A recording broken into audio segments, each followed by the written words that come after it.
Purple Rain royalty. Good morning, good afternoon, good evening. Depends on where you're watching it, how you're watching it. If I get this upload quick enough. Welcome to episode 3 of our review show of the round 3 matchup versus the Brisbane Broncos. Here I am with my right-hand man, Mr. Aaron. How are you doing, fella? I'm good, mate. As good as you can be after a loss, but it's early in the season and lots of learnings to come out of that one. So, as long as we take something away from it, it's all good. It's not the end of the world. Everyone around here is learning, my man. What is that thing on your head? I was going to speak about it before the game. The Storm put on their purple paddock thing, which was just a little setup there on Gosh's paddock. It was some multicultural performances there, which were really good. Some food trucks, some activities for the kids, some passing, and they were handing out these bolts up hats, which my son loved it. And I think it was good to get the people there before the game and really get the kids involved, I suppose. Yeah, that sounds awesome. Is that an every home game thing? I mean, they've done things on Gosh's paddock before, but this one seemed a little bit different. They had a big wheel, or a couple of big wheels actually, and they were spinning the big wheel. And if you landed on a golden ticket, you had a chance to win a box for 15 of your mates for the next home game, which would have been good. But Nixon missed it by one box, which was a bit of a spew. But yeah, it's good. Yeah, we post that. We posted some pretty awesome photos too, eh? You guys Yeah, looked like you had a lot of fun. no, we do. We did. It's the best thing about the Storm, isn't it? I think, anyways, is just the community vibes, community feel. We can go and lose and still have a great time. Let's get through a few of the schematics of this. So, last chance plug. It closes this afternoon or tonight for the jersey giveaway. We will close it bang on the last siren whistle of the last game. Aaron's holding it up right now. Hopefully this gets out to everybody around lunchtime. Just depends on on the uploading, which gives you all another 5-6 hours. We'll do it. Excuse me, we'll do another little reminder post on our socials for it. But yeah, get in there, like, subscribe. You must like and subscribe to your listening platform. And then for extra entries, you got to put in your good little story, which we posted as a bit of a reel over the week, Aaron, and has been absolutely smashed with the watches. So that's pretty fantastic. Which segues into something I'd want to quickly shout out. So we are looking for sponsors. Yes, it's round 3, but we are flying. We're at 340 followers now just on Facebook alone, at the 80 over on Instagram, and we've touched over 400. Well, I don't know how to say this without sounding arrogant. The content's getting good. It's getting better. Our reels are getting watched hundreds of times. Exposure in the first 2 weeks, we're close to 100,000 exposure engagement reels, which is just mind-blowing. So it's a good time to get in because you're going to grow with us. And I think that's important. And that's something that I think for us, we really want. So if you can get in there, get into our DMs, grow with us, chat with us around what that might look like. Aaron and I will definitely get in there. We both have access to our messages so we can see what's going on and go from there. Is there anything, Aaron, you want to really just quickly add to that?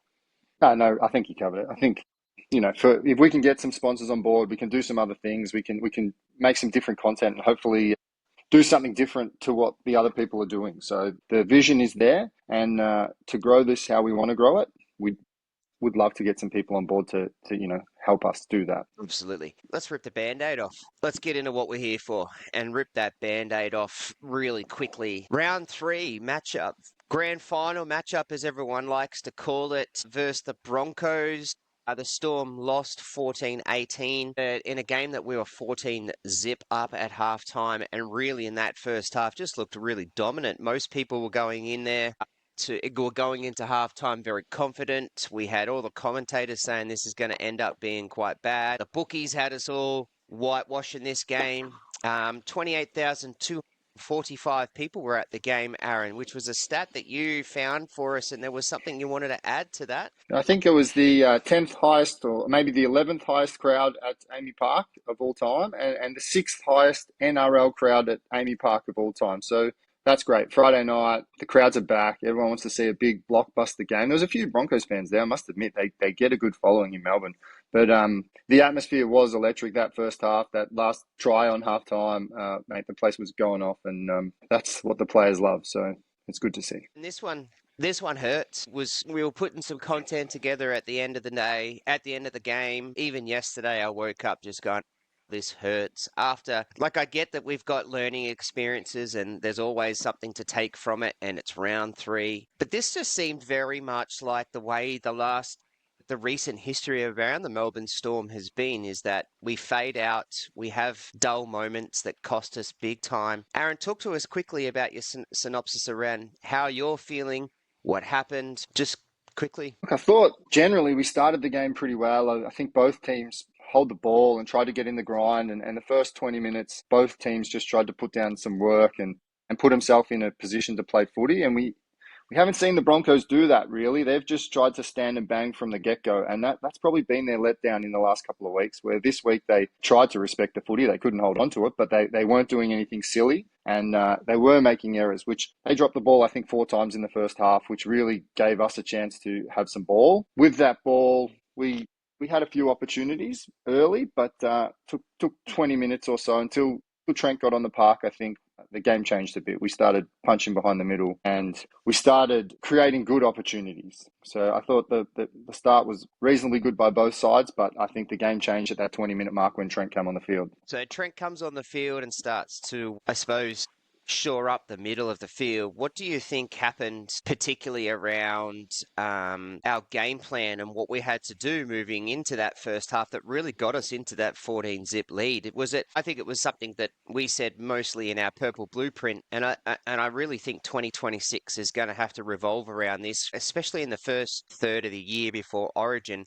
We need to make sure that Harry Grant gets downhill, quick play of the ball, that the importance of him getting those runs, getting those 10, 15 minutes, those late pass offloads is just so important to our game plan. And it just really makes Hughes and Munster's chaos really emphasize the point that they can have, that they play with, plus then the speed out on the wings. Is that a fair assessment? Is that something that you agree with, Aaron? Are we moving forward? Do we need to continue that? Because I feel like first half, that's what we did. The second half, we really, I think he only had 1 or 2 runs in the second half. It felt like to me that in that back 20 minutes of the first half, it felt to me that we weren't trying to play so lateral. We've got that pace on the outside and we can use it and we can shift the ball fast through the middle because we do have such good halves and Harry can throw the ball around and we can do that. But when we rely on that, we become a bit of a one-trick pony. And I think what happened in the second half is we just thought that we could go around them. And they'd obviously planned for that. They were sliding back and out. Their defense was solid. They took us out a few times. Meany went out. Staggs was a monster on the edge. I just think we can't rely on pace on the outside. The 2 tries we scored, both of them were inside balls or inside lines, punching in behind the ruck. So we went away from that and we gave them a sniff. And once you give someone like the Broncos a sniff, they get momentum. Recent history shows us in the grand final, they come back from the dead. I think the commentators were saying 5 of the last 7 games, they've been down by 14 points and come back and won. So they've got it in them. We know that. But giving them a chance to play that footy and to get that momentum there's something we need to work on. Yeah. And I just think it's disappointing.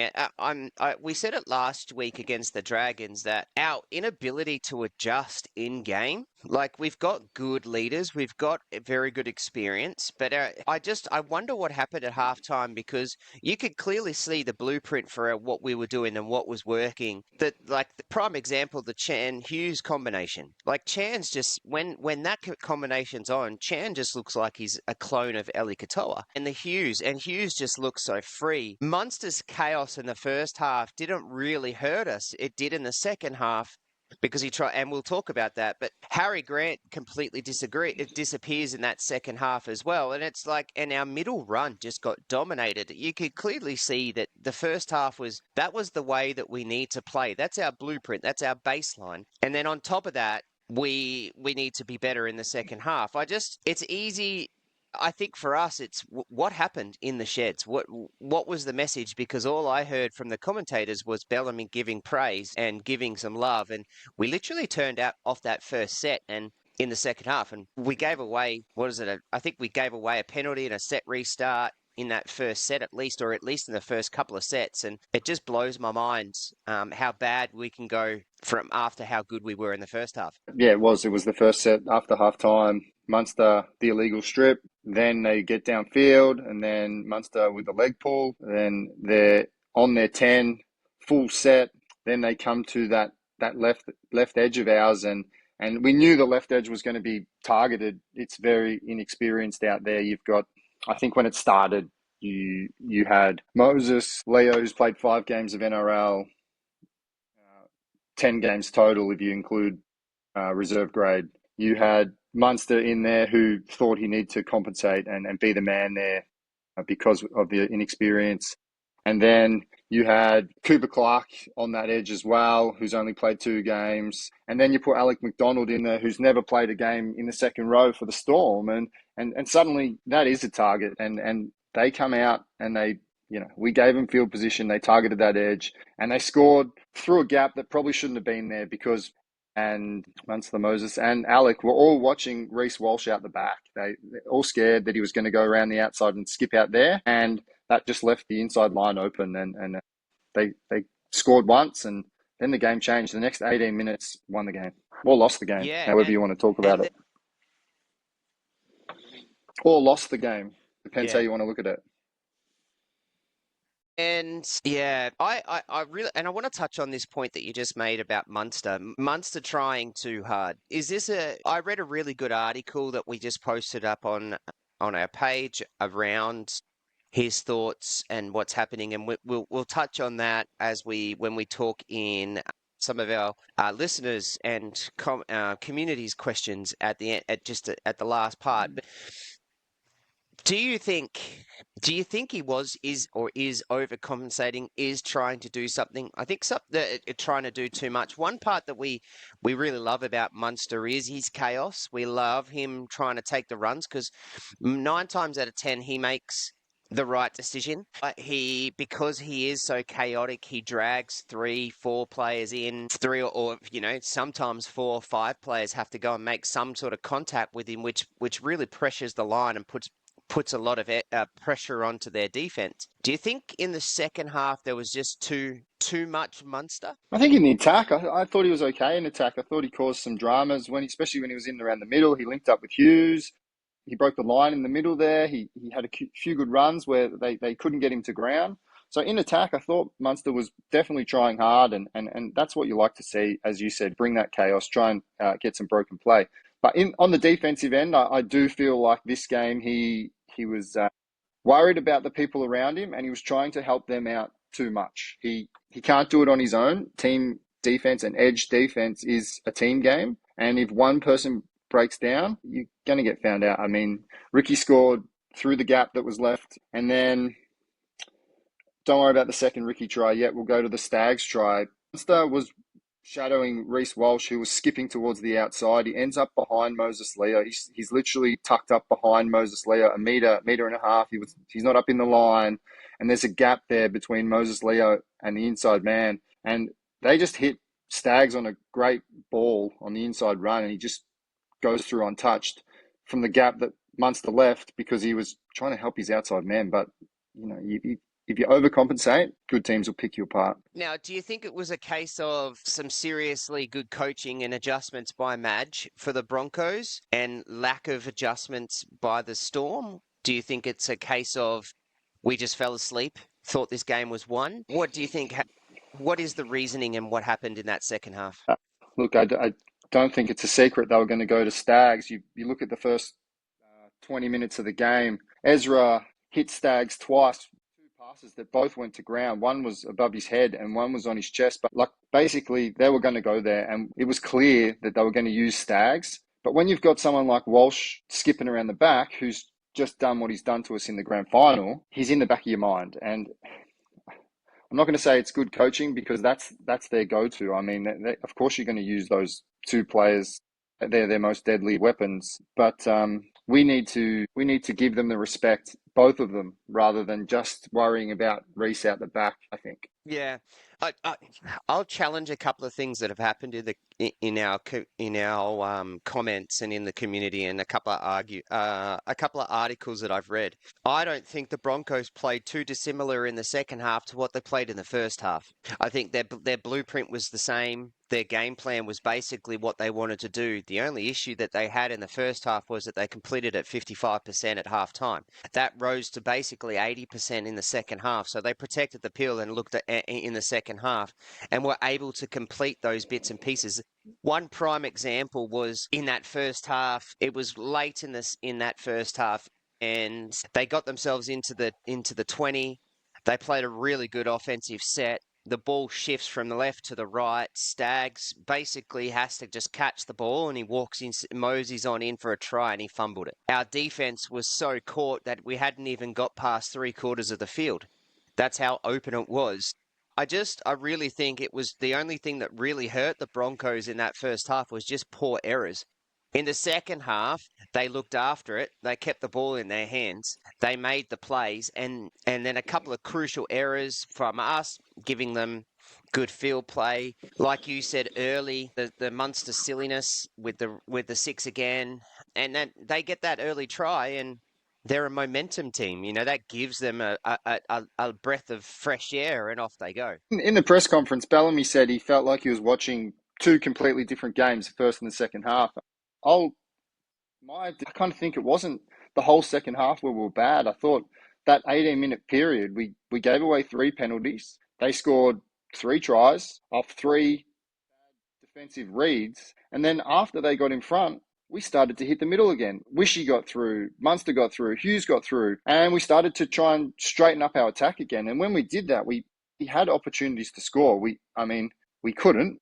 Their defense was pretty good. We didn't put any points on, but at least in the last 20 minutes, the crowd was in the game. It felt like we could score, but we obviously just didn't get it done in the end. Why did or what the hell happened with the Hughes Chan in the second half? How can they go from being the best combination in the competition to we see nothing in the second half? I don't know. I think definitely for the first 20 minutes of the second half, we just tried to rely on the ball out the back to Sewer and tried to get that skipping line across the defense. But with the way the Broncos defend, which is slide out and back, they corral you to the line and they're strong. You've seen that one where Walsh, Ando, Carrigan was in there. They just monstered Meany over the line. It's like they're strong. They get under there, and if you want to try and go the line, you're gonna need to pass the ball well. I just, God, that looks good. God, that looks good. That Chan Hughes combination, and I really think that needs to just continue. We can't go away from that. Defenses can then adjust and stop that, but all that does is allow us and our playmakers to make the next read and pass the extra pass and do that sort of stuff. Like in that first half, I think there was at least one that second try where it went straight, the Chan try, it was Munster to Grant to Hughes to Chan. And Sewer actually was the one that started it, I think, wasn't it? So I think it went Sewer to Munster to Grant to Hughes, Chan runs that line. God, that looked good. And when our playmakers are doing that over and over and over again, we're going to beat teams down. And that just showed in that first half exactly what happens. And especially when the other teams, self-imploding like they did in the first half with the errors and stuff that they've got, we've got to be able to adjust and manage that. But I'm looking at all these stats. Statistically, Aaron, we won everything. We had a better completion rate by 12%. We had 26 more runs. We made 301 more meters. Like we had more post-contact meters. We had more line breaks. We had more tackle breaks. We averaged 12 more meters in our sets. We had more kick return meters. We had more offloads. Like it just blows my mind that, and I think this is why I'm still hurting, that statistically we were the better team. We just lost. Yeah, and like as you said, with the Joe Chan running that inside line, last year we had Paps at fullback, and Paps, I feel, was one of the best support players in the competition, and he would support through the middle. And our go-to was hit and spin, keep a free hand, and try and find Paps full steam through the gap. Now, the two tries we scored on Friday night Both of them. One was Joe Chan getting to the line, getting his arms free, turn around, dump it out to Sewer, who was following through the middle. And the second one, Hughes got through the line, Carrigan couldn't wrap his arms, and Joe Chan ran that line and dumped it off and got over the line. Now, I don't know why we went away from that, why we tried to force the ball and score on the wings, because whilst it's nice to go out there to spread the defense, we looked good going through the middle, so I think we should have stuck with it. Does that coincide with Stefano going off? Stefano was on for definitely the first try there. I'm not sure about the second one, but he was definitely on for the first one. So I don't think so. And when Trent come on, as I said, his first two runs, he punched up behind the ruck. That's what he did. So I still think at that point of the game when we were scoring, we were behind the ruck. We were trying to stay straight and then shift the ball rather than just living on a prayer trying to defenses. It's hard to go around a good defense. It is, yeah, it is. But it's made harder when you go away from things that we know just simply work for us. Talk to me about that. I'm going to rip this Band-Aid off as well. Talk to me about this Stag sin bin, because we did a post about this with the Stag's sin bin. We did a post about this on our Facebook and Instagram page. People in uproar. We've even had a few shares on it. Talk to me. What's your opinion, Aaron?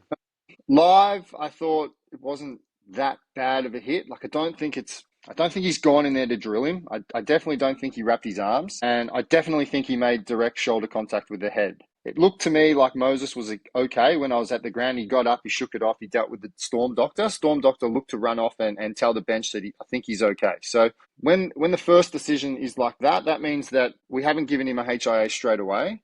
The ref on field then thinks, okay, well, it might not be something where the Storm are going to lose a player for.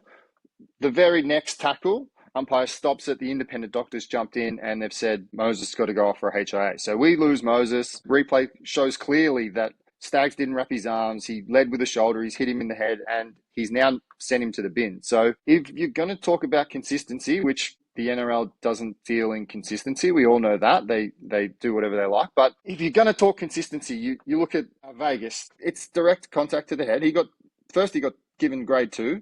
Then you look at Hopgood, same thing. Weak. Just don't understand how it's different. No, and I will say this. I don't think this didn't cost us the game. It was late in the game, but it certainly didn't help us. We should have had the ability to play with one man up. We should have had the ability to, especially because we lost our centre who played there the whole game and has played in that position now 3 games. It just blows my mind that we can watch guys get 2 weeks, get 1 week, and all sorts of things. And now he's only copped a $1,500 fine. And because he's got a decent rap sheet, it goes down to $1,000 and he doesn't even get binned for it. The inconsistencies are just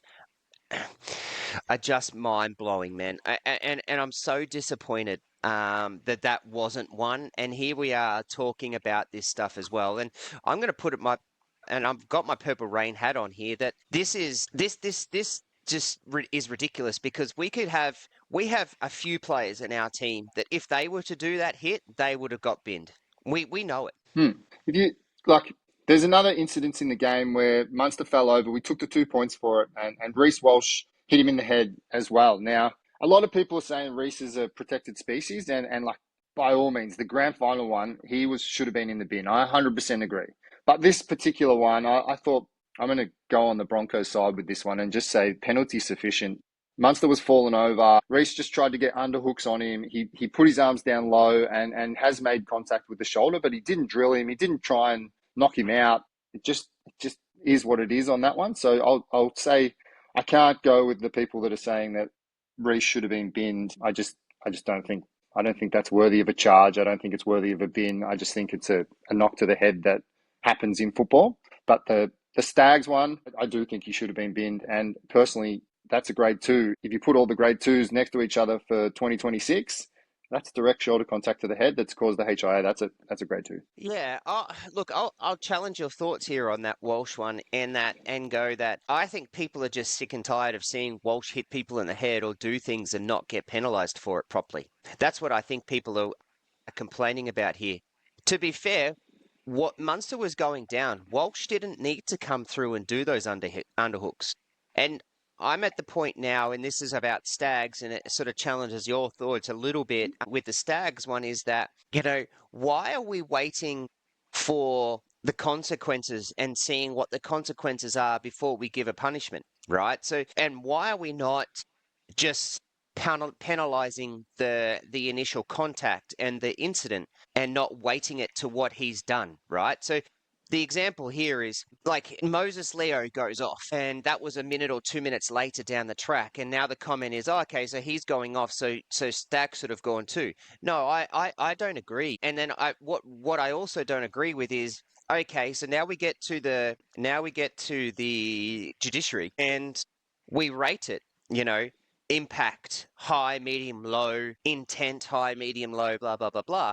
And because he gets up and he walks off and he does a HIA, but he gets a cat too, Stags' impact is low, blah, blah, blah, blah. Like, I hate that. Like, we need to get to the point where we should be penalizing and giving consequences for the action, irrelevant of how hard that person gets hit or whatever, because there are some players that have heads in our game that are like brick walls, and that can take literally anything. And you'd almost have to be hit by a train before they start to feel a HIA out of it. There are other players that get the tightest little hit, like a Ponga, because he's got a HIA history, where it's going to, the slightest hit can affect him. You know, like I'm just so over, and I've been talking about this on podcasts for the last 2.5 years. I'm so over the let's wait to see what the consequences or implications of the action is instead of just penalising the action, which I think Reece Walsh, that's another example of he's gone low. Who cares whether he's trying to wrap him? He's wrapped him and hit him straight through the face, like, or the head. Like, to me, that's just straight head contact, irrelevant. That's not part of the game. That doesn't need to happen. Yeah, fair. Like fair. Your internet just slowly dropped out there, Aaron, and I missed everything you just said there, man. No. I just said, look, that's fair. I mean, he didn't have to go low. He didn't have to go down to Munster's level there. But I also think he wasn't. There was no intent to cause damage. It's just the fact that they were both so low, they just met at that particular point. So I can see what you're saying, and definitely see what you're saying with the Stags one. It doesn't matter what happens to Moses. He led with the shoulder. He hit him in the head. That is the action, and that's what should have been looked at. Yeah. Let's move on.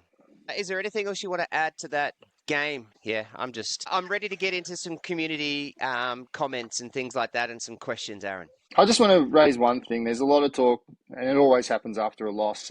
I see it all the time. As soon as we lose, people just go straight for the ref, and they say the refereeing was really bad. Now, I agree. There was a few things in that game that annoyed me with the ref. I thought when Walsh got taken out by Moses Leo after the kick and Moses went to ground and they penalised that, which, okay, if you're going to call that, that's completely fine. Like, if you think that's worthy of a penalty, which I don't, he threw himself to the ground, and he wasn't late and he didn't hit him hard, they called that penalty. 3 minutes later, down the other end of the field, Jerome Hughes gets taken out exactly the same and gets put on his back, and they don't call that one. So like that Yep. annoys me. How is one different to the other? It's literally the same action. And then on the back of that, Reece Walsh kicks a 40-20. They march downfield and we have to defend that set. Now they don't score, so it's not a major drama, but I just that gave Reece Walsh some energy. That energy wouldn't have been there because we would have been having 5 sets on our line, basically. So that annoys me. But other than that the ref, I thought he controlled the ruck was 3.47 play of the ball each. It was exactly the same. So the speed of the ruck and what teams were getting away with in terms of the wrestle was fair. It was fair. I don't think the ref was that bad. I'm definitely not sitting here saying I'm blaming the ref. I'm blaming 18 minutes where we made 3 bad defensive reads as an inexperienced edge that Broncos capitalised on. They went 13 from 13 at the start of that second half. So you get what you deserve, and I think we did. Okay, I think it was Todd Smith that refed this game. I definitely don't blame him for our loss at all. I just, that second half, even then, it's still in my opinion, even in that second half of the second half that you were saying that we picked up our attack through the middle and things, I still just don't think that was a good half of footy. And I think that's why we lost. We lost because we made poor decisions. We lost because we put ourselves into poor positions where penalties or where set restarts and things like that happened. We lost because we made some bad decisions, and went from that. However, I do absolutely agree that the inconsistency here was just mind blowing. Like there was even one where Hughes did a kick and got taken out and didn't get a penalty at all. There was nothing. Yet it happened at the other end. The inconsistency is beginning to piss me off. Actually, not beginning. It is. I'm at that pissed off point. But yeah, I will openly say this was not the reason why we lost this game. Yeah, it's frustrating, but we're not going to sit here and sook about it because, that's footy. You don't always get the rub of the green, and the calls always aren't going to be consistent. But to single out the ref and say that's why we lost, it's weak. It's fans need to be better than that. I'm sure Bellamy doesn't go into the post game and tell the players, "Don't worry about that. The ref was shit." Yeah. All right, let's get into some questions. So let's start with this one from James, and I'll read it out to you and see how we go. Absolutely unacceptable performance to give the Broncos the win after losing the grand final in the same fashion has actually pissed him off. Munster only started trying once he realised we are going to lose this. Grant kept playing out the back and didn't test the Broncos defence close to the line once with our big boys. To concede a try down a short side to a back rower is embarrassing to watch. Some of the errors inexcusable. Could already see how we missed Lasardi because Ricky had a field day and so did Stags. I get that it's one game, but we've seen this for a while now. We have these games in us concerning. Nothing's changing. What's your thoughts on that? Well, James, I think you've absolutely nailed that. 10 out of 10. It is. It's frustrating. It's confusing. We can't keep using the same excuses. You need to make changes. That short side try, we haven't talked about that yet. That is ridiculous. That we've got 3 meters to cover. We've got the numbers there, and like Moses is up at marker. Like he's the second marker there. Meaney had to come off his edge to stop Stags, or Stags is scoring on the inside.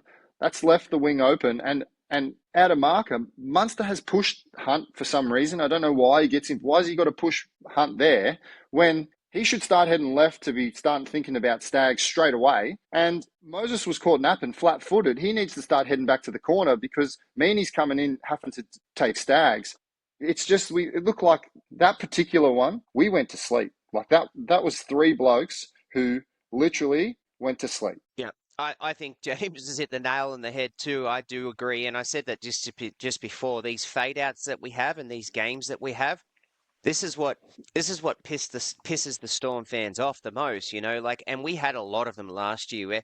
And towards the end of the year, we were challenged with consistency that leading into the finals. And even then, we went to a prelim and that first final. I don't think we actually played all that well and got away with wins and got into a grand final. So people demand more from the Storm, and I think we should because our reputation precedes us, and that's what we pride ourselves on. And so when we have a game like this where we're 14 zip up at halftime, James, and we lose at 14-18, I completely get your frustration, mate, as a fan, which actually promoted Jessica to go through and put a really cool picture of Purple Rains. What really grinds my gears, if you're a Family Guy fan, you'll know all about that. Maybe that might be a segment for us, Aaron, moving forward.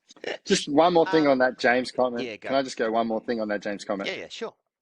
And I've commented this on a couple of Storm, people have had that same opinion where it's been a bit of a theme for us that we drop in and out of games and whatever. And last year in 2025 and in 2024, we're the favourites of the competition. People genuinely thought we're going to win the comp. So last year and the year before, that's really concerning when you're dropping in and out of games and you wonder why that's happening. To give this crew, this 2026 team, a little bit of leeway there, We've gone through so many changes in the last 6 months. We've lost key personnel, 5 genuine starters, 2 fringe starters, and a bit of depth there that we've lost. So they are new combinations. To go out of the game for 18 minutes there, I mean, I know it's bad, and I know we lost the game because of it, but you got to understand why this team is in a different boat to the 2025 team who were locked in the 1 to 17 all year. If we're fit, we're playing that 17. Whereas this year,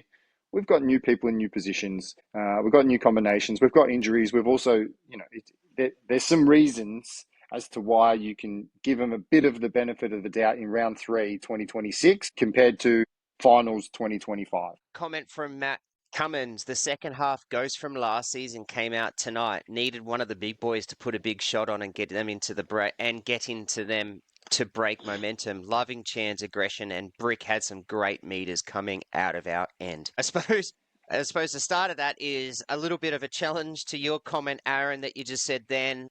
But I think he's right in terms of ghost from last season. And my sort of rebuttal to that is, yes, we lost Pappy, but I'm pretty happy with Sewer. We still have No, Grant, Hughes, Munster. We still have Warbrick on the outside. We still have Stefano, King. Liero was back this time. We've still got Meany. We've still got Wishart coming off the bench. Tui still coming off the bench. So our key guys and our playmakers are still there. We 100% miss Eli Katoa, but damn, Chan looks just like him. So therefore, we haven't super lost much there. And I don't think Chan did.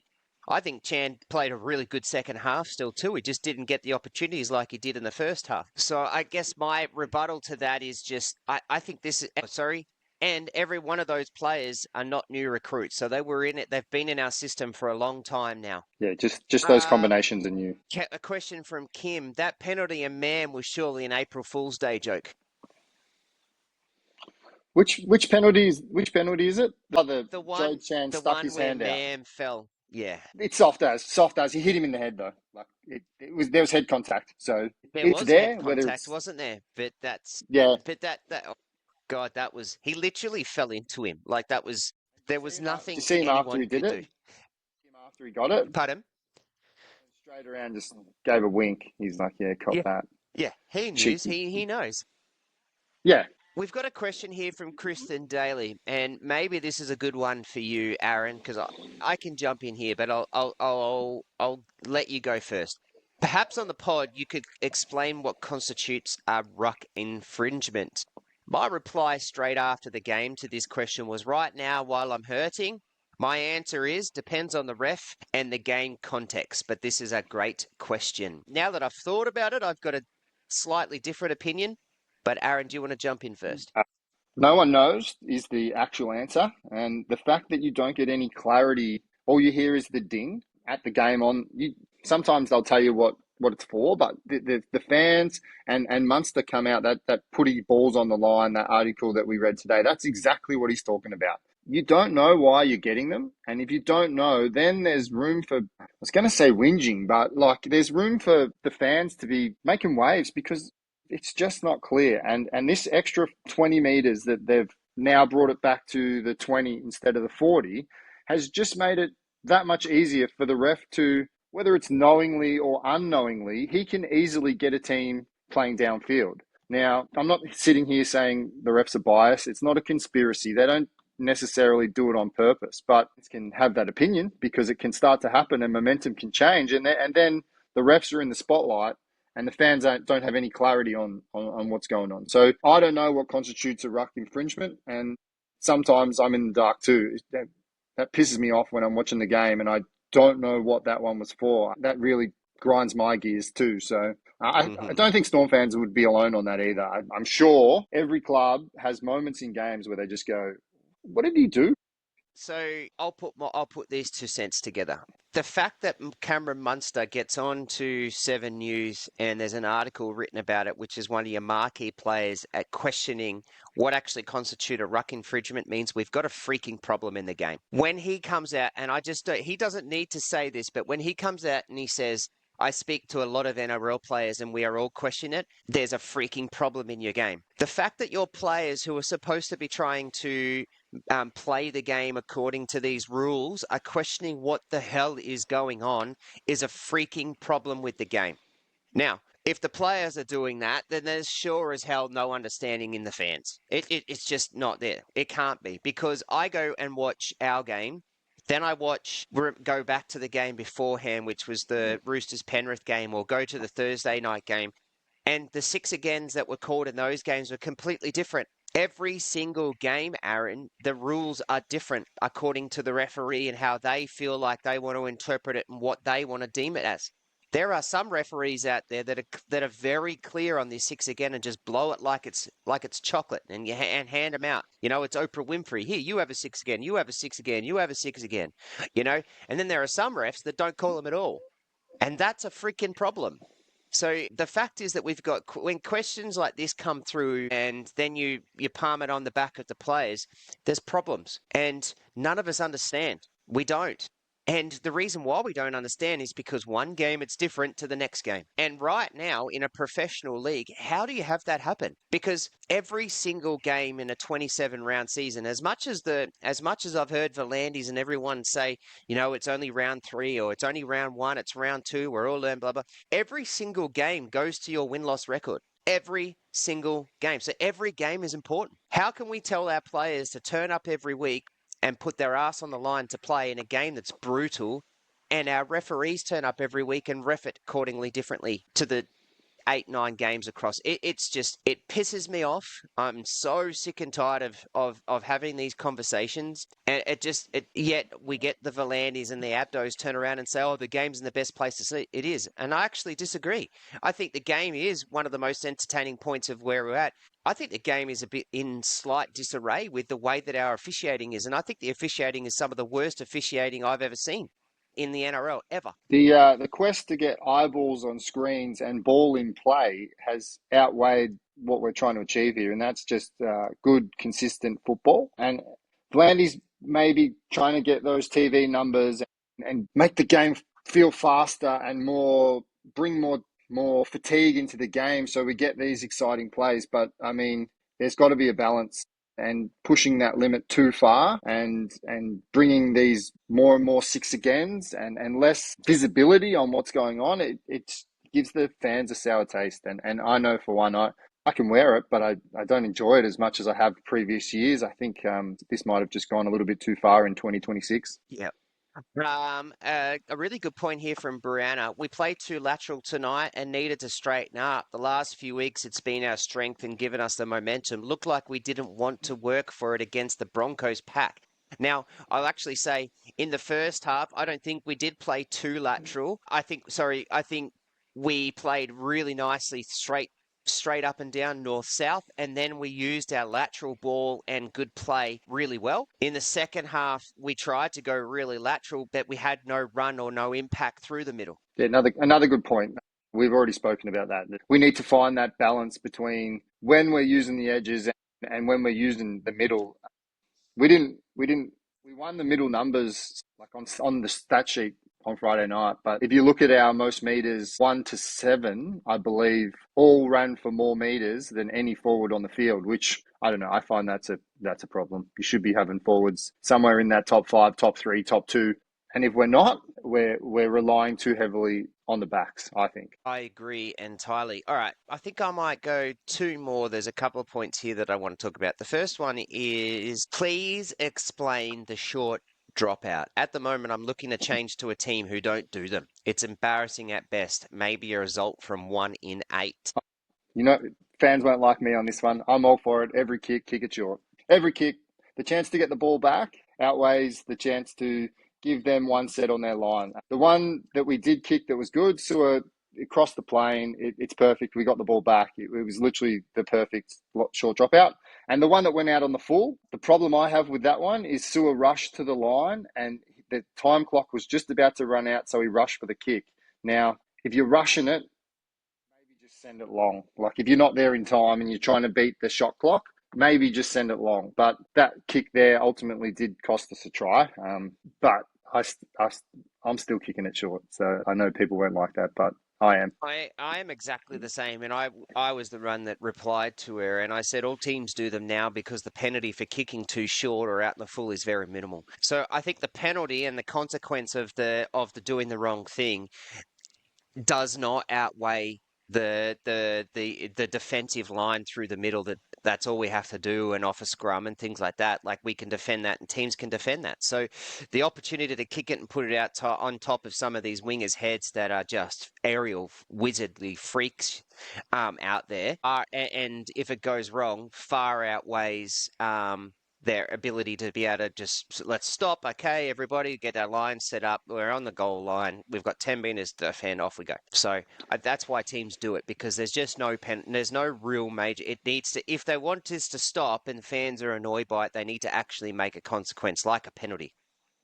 Well, it used to be a penalty, and when it was a penalty, then there was a decision. Then you're like, okay, we can give away 2 points very easy here. And I understand that, yes, they did score off a shit kick, the one that Sewer put on the full. I get that they scored off this one, but it's a risk and reward thing, and obviously team meetings and discussions have been had around that topic, and the team has decided that we are kicking short. So get used to it, is what I'll say to it. Aaron, I'm going to say I loved going through some of these questions and putting them up there. I really enjoyed talking about it, and it gives our community a bit of a say, and we can rebut it through this. I think it's really nice. Let's move Some good into questions our. too, definitely. It shows that we've got some very smart Storm rays. Give us your 3-2-1. My 3-2-1, I gave Sewer 3. I thought he worked hard, really, really hard. We did rely on him a lot, but he was trying his ass off all night. So I gave Sewer 3. I really thought, like, Joe Chan got my 2. I thought he played really well in the first half. He was damaging. He looked dangerous. They couldn't control him. He was really holding our attack and was providing a different option. So I gave Joe Chan 2 votes. And look, I'm going to give my one to Tui. I know this is a left field vote to give, but that first 20 minutes, Tui, that's very, very vanilla. And I always call him a vanilla player. But he was given a task to control the middle and get us off to a good start. And that first 20 minutes later platform, which I thought he did well, basically. All effort, no reward, but would have gone unnoticed by a lot of people. But I thought he did really well in that first 20 minutes and later, a good platform for the rest of the game. We won. Trav's 3-2-1 is speaking in third person. I've gone 3 votes to Chan. He was awesome in that first half, and he still was very good in that second half and tried his absolute butt off and was definitely not a weak link in that second half. I give 2 to Sewer. Again, I'll piggyback off what you said. He just worked, right? And he tried to make some things happen, even in that second half with some of his runs that he didn't get as good reward for as what he did against the Dragons in the first game against the Eels. So I thought he was fantastic. And my one vote, look, this was a tough one because I thought Harry Grant was by far the best player on the field in the first half, but he just literally disappeared in the second half. So I didn't give him something, but whereas this guy, I think, just played as, a good 80 minutes, stock standard, had to do what he had to do, made some mistakes and things like that, but he just got some good meters, just helped us out, and that was Warbrick. I'm giving Warbrick my 1 vote. So 3 Chan, 2 Sewer, 1 Warbrick. Fans, get in the votes. We're going to close it off at the end of today to do our post for Monday around our player of the game for the Purple Rain Player Award that we'll put at the end of the year. Get in there and vote for your favourite, either from a Facebook or Instagram. We'll count them up together. That's us done for round 3. Anything you want to add, Aaron, before I close off? Nah. Just, it's only one loss, the fans. So, like, let's not get carried away. And it's a loss against the reigning premiers. Let's be honest, they were coming into this game with something to prove. The fact we let them play football for 18 minutes and they beat us by 4 points, whatever. That's a good one to end on. Don't forget, do all that free supportive stuff, like, follow, subscribe. It helps. Everything that you do helps. If you're a sponsor out there and you want to grow with us, get in contact through our private messages, or DMs as they like to say. And don't forget, by the last whistle of the rugby league today, we have our jersey giveaway. Get in there and win that one. I can tell you now, there's lots. I had a bit of a look last night. There is lots of entries, but it's only going to get a lot more as it goes through the year. So here's your best opportunity. You've got the best odds. Get in there to win that. Thank you, everybody. It hurts, but it's 2 days now. We've got another week. We're on to the Cowboys. Yep, that's it. We'll see you for Teamless Tuesday. Bye-bye. Bye, man.